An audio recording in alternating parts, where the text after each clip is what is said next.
Assalamualaikum warahmatullahi wabarakatuh. Bagaimana keadaan anak-anak semua sekarang di rumah?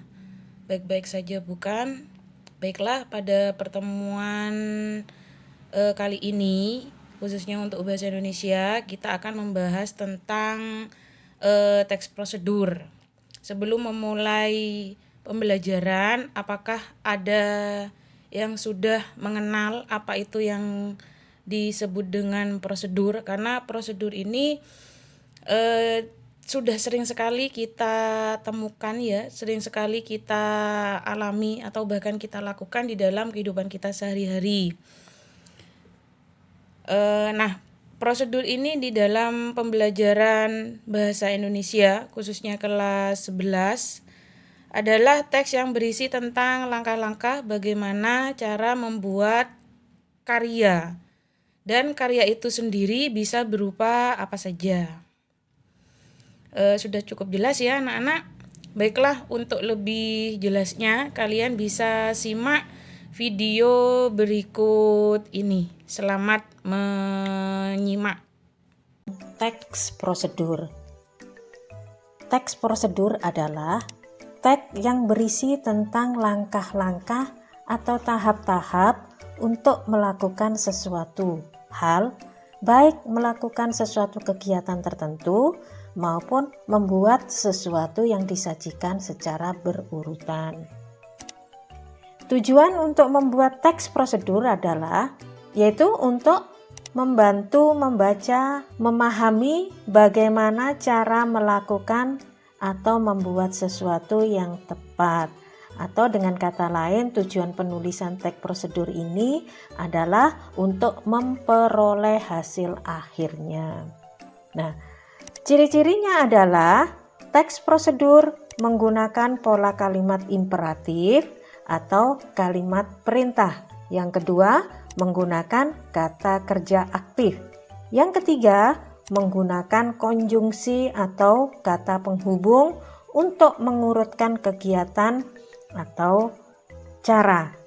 Yang keempat adalah menggunakan kata keterangan untuk menyatakan cara, tempat, dan waktu yang akurat.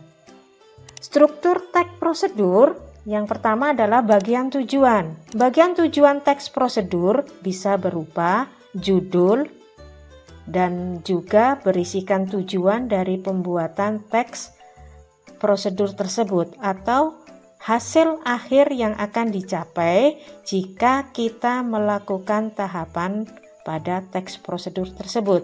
Dan ini bisa disebut sebagai pernyataan umum. Yang kedua adalah bagian isi atau bagian materialnya. Bagian material teks prosedur ini adalah mengenai bahan, alat, atau material yang dibutuhkan. Tapi tidak semua teks prosedur terdapat bagian ini. Pada umumnya, penggunaan bagian material terdapat pada teks prosedur tentang pembuatan sesuatu seperti makanan dan sebagainya. Yang terakhir adalah bagian langkah-langkah. Bagian langkah-langkah ini adalah bagian yang berisi mengenai langkah-langkah yang harus dilalui untuk mendapatkan hasil sesuai dengan tujuan kita untuk menulis teks prosedur. Pada bagian ini setiap langkah harus dilakukan dengan urut, tidak boleh secara acak. Selanjutnya akan Ibu jelaskan tentang ciri kebahasaan teks prosedur. Yang pertama, menggunakan konjungsi temporal. Nanti kalian akan banyak menemukan konjungsi temporal pada teks prosedur dan menggunakannya harus sesuai secara kronologis seperti selanjutnya, berikut ini, kemudian, lalu, setelah, dan yang terakhir adalah akhirnya. Yang kedua adalah menggunakan kata kerja imperatif. Kata kerja imperatif adalah kalimat perintah. Sehingga di situ harus menggunakan kata-kata perintah seperti ayolah, buatlah, dan sebagainya. Kemudian yang ketiga adalah menggunakan verba material dan verba tingkah laku. Verba material adalah verba atau kata kerja yang mengacu pada tindakan fisik seperti potonglah wortel, haluskan bumbu, dan sebagainya. Sedangkan yang tingkah laku merupakan tindakan yang dilakukan dengan menggunakan ungkapan. Yang keempat adalah kalimat imperatif. Kalimat imperatif adalah kalimat yang berisi perintah dan fungsi untuk meminta dan melarang seseorang untuk melakukan sesuatu. Yang berikutnya adalah kalimat deklaratif.